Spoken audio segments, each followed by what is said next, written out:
advisory. They have urged Indian nationals in the UAE to remain vigilant, avoid unnecessary travel, follow local safety guidelines and stay updated via official channels. Embassy and consulate services continue to function normally due to the escalating regional tensions in the Middle East, including airspace closures over UAE, Iran, Israel and several neighboring countries. Amidst the ongoing conflict, major airports in Dubai and Abu Dhabi have suspended all flight operations until further notice. This has resulted in thousands of passengers, including many Indians, being stranded at these hubs. Indian carriers such as Air India, Indigo and Air India Express have suspended flights to and from the Gulf region, with cancellations affecting routes to Dubai, Abu Dhabi and beyond. So the Indian Embassy in the UAE there issuing an advisory. Major General Dwivedi, the Embassy of India in Abu Dhabi, putting out this statement, given that the conflict has spilled over into the UAE as well, and we've seen airspace closures. How seriously should residents there take this advisory? Well, Uday, the security and the safety of our countrymen, all our citizens of Indian origin, in these states is a matter of serious concern. In fact, the advisories had been issued quite some time back, and the embassies had been sensitizing as people of Indian origin or the ones who are already there, that they need to take a certain amount of preemptive actions and either come back or ensure that they are in safer places. So therefore, I think it's very critical. And you know, there are about 9 million Indians in the Gulf region, and that's a very huge number. So I don't think in any way it is possible to evacuate these people. All can be done is that they should be in safer places. They should not expose themselves unnecessarily, and at the same time take all the precautions that are underway in the various countries or various cities or various regions. But nonetheless, I think the security and safety of the Indians who are there in the Gulf region is very important. And also in Israel, we have about 25,000 Indians out there too. But this is a major challenge for the MEA, for the Foreign Service, and for the embassies in this country. But they'll have to ensure that we don't have any untoward instances and our people are safe in these areas. Uday.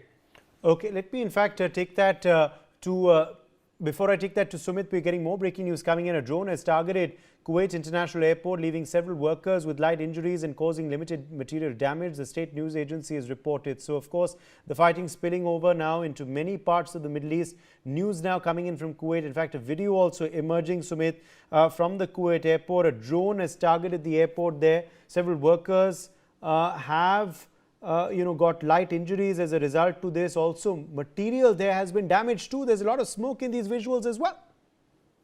Uday, this itself is a testimony that Iran is losing. Usually, when you try to attack a Kuwait International Airport, why? Is there an American base there? No.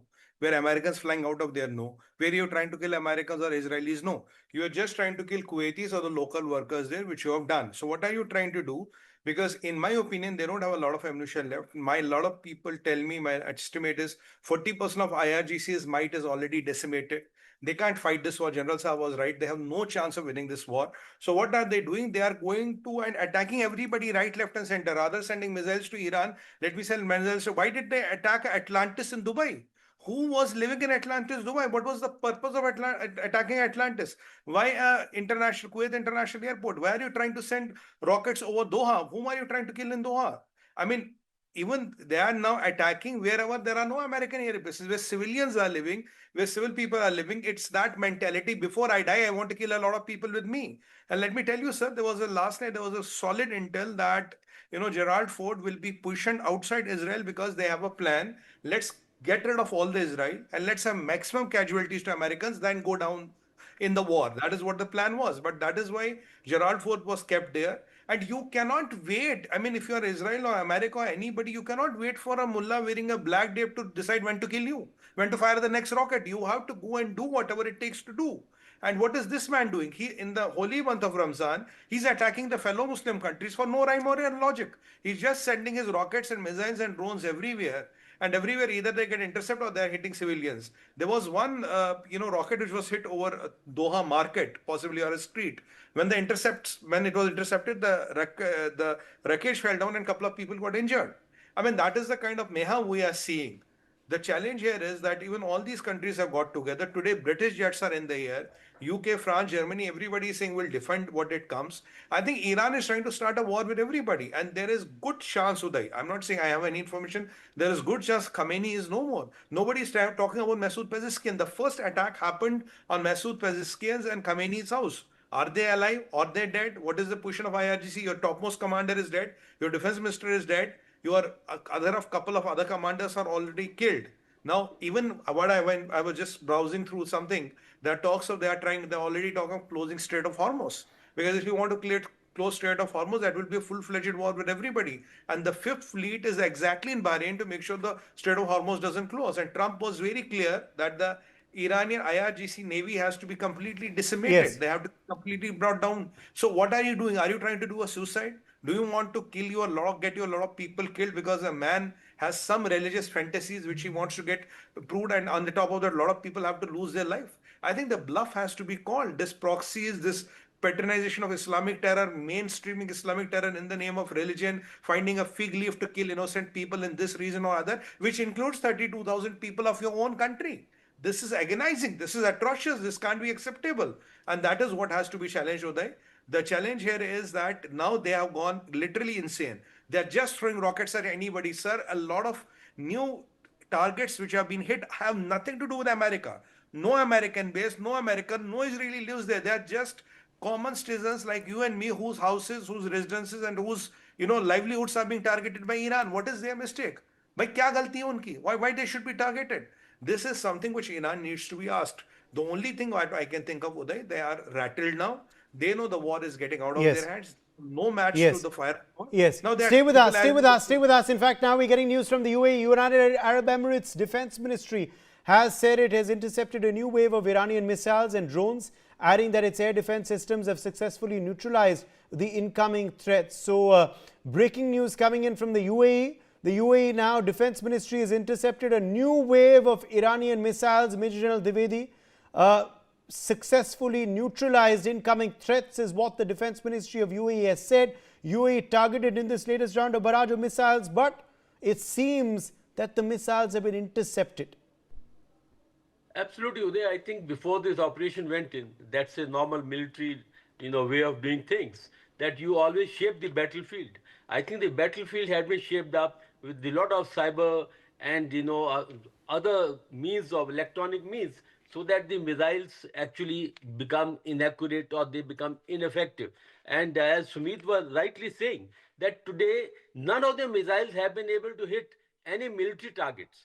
Now they are only engaging the civilian targets, causing a fear of psychosis among the civilians.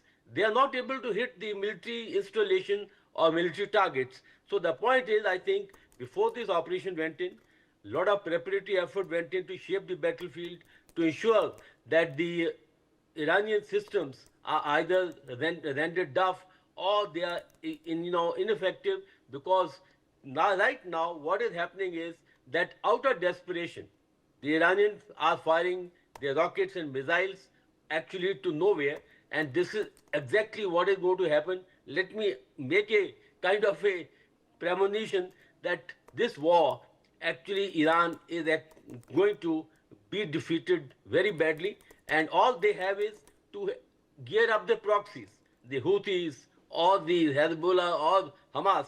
That is their last, I think, the weapon of defense. Otherwise, conventionally, Iran stand no chance, and they'll only end up causing civilian casualties, basically to cause fear or psychosis among the civilian population of this region, that is the Gulf or the Israel or the other nations. But on the whole, I think they have become quite ineffective. And one last point is that, see, leadership matters.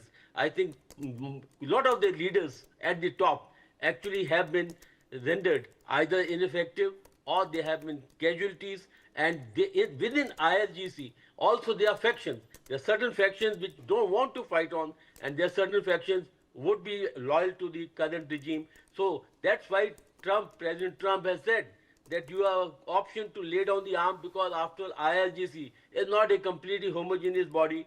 There are factions within that, and that also could be exploited. But I think the war is beginning to show very clearly that Iran is set to lose and lose badly in a shorter time frame than expected. Uday.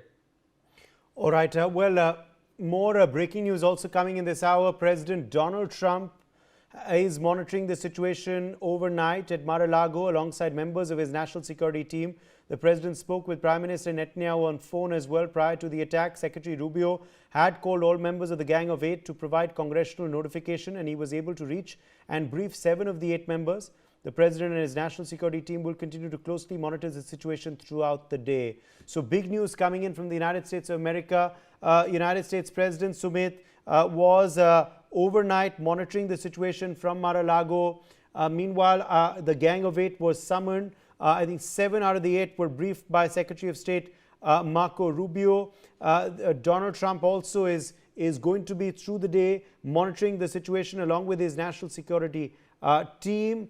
We also had put out that news break a short while back that he's held a phone conversation with the Israeli Prime Minister as well.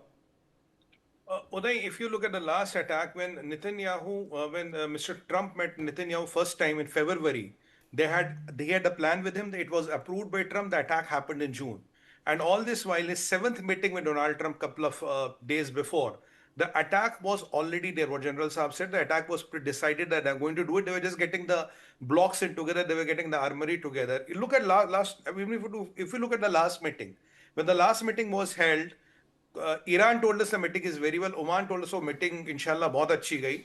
Americans did not say a word. What did they do? They asked the Omanian foreign minister to fly to America. Point number 1. Secondly, they asked all the staff in the Israeli embassy and their families to leave Israel immediately. They deployed F-22s in all the military bases of Iran. The Scorpion Force, the first drone brigade of America, Donald Trump asked that to be deployed there, the first drone brigade, and they started moving more and more F-22s. They got Gerald Ford at the right position, and they had reached out to all the allies. And what has Trump said before? Let me quote you. For the last 47 years, we've been negotiating with these people and more people are getting killed. Marco Rubio said that you cannot negotiate with these people. They are radical Shia mullahs. They are not a legitimate government. How do you negotiate with them? Lindsey Graham and other senators have said, quote unquote, you cannot negotiate with cancer.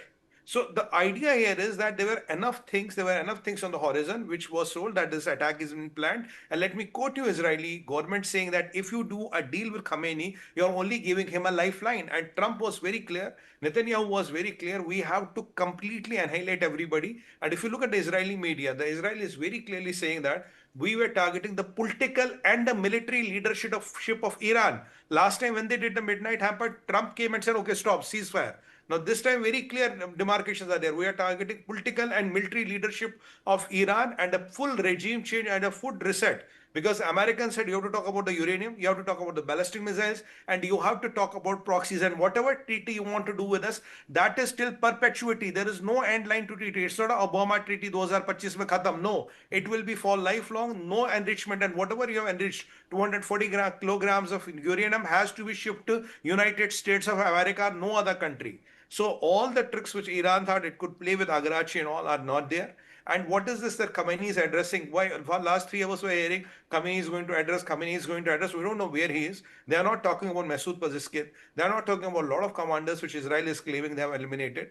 Okay. The things that when they are firing guys right and left and center, Uday, yes. General Saab is right saying there is no command left. Yes. Ab just kya marzi chalata. In fact, now we're learning the US. The US has urged commercial ships to avoid the Gulf after US and Israel struck Iran. The US Transportation Department has urged commercial vessels to stay away from the Gulf after the US and Israel launched heavy bombing attacks on Iran. The Strait of Hormuz, Persian Gulf, Gulf of Oman and Arabian Sea are subject to significant military activity. It is recommended that vessels keep clear of this area if possible. The department's Maritime administration has said in a statement, US flagged owned or crewed ships should also stay 30 nautical miles away from any US military vessel to avoid being mistaken as a threat, it said. So clearly now we are learning not just air but sea too, seeing warnings being issued. The US Transportation Department issuing this advisory, Major General Dwivedi. Well, it's very important because when there is a war theater or the war is on, it's very difficult to identify friend and foe. So therefore, I think they are rightly given the advisory to these commercial or these shipping vessels not to come anywhere in the close battle zone or in the close proximity of the naval assets that are deployed, because that can actually be an accident, and such accident can cause collateral damage, and that can go against the operational professional armies. And the second point is also the Iranians could be, targeting any vehicle, any ship or any other commercial weapons, and that again would mean that casualties will be to the civilians. So therefore, I think in your professional protocols, you always issue such like warnings, not only on the sea but on the land, also in the air, because the like airspace have been closed, because so that there no accidental shooting that can take place, as also on the sea, because this war is largely being orchestrated from the seaboard. So therefore, I think these protocols are very important so that there no untoward incidents or any civilian casualties, and this protocol actually must be adhered to in total sanctity, to letter and spirit, by the commercial ships that could be actually in the waters of this new or the battle zone. Yes, Uday. we have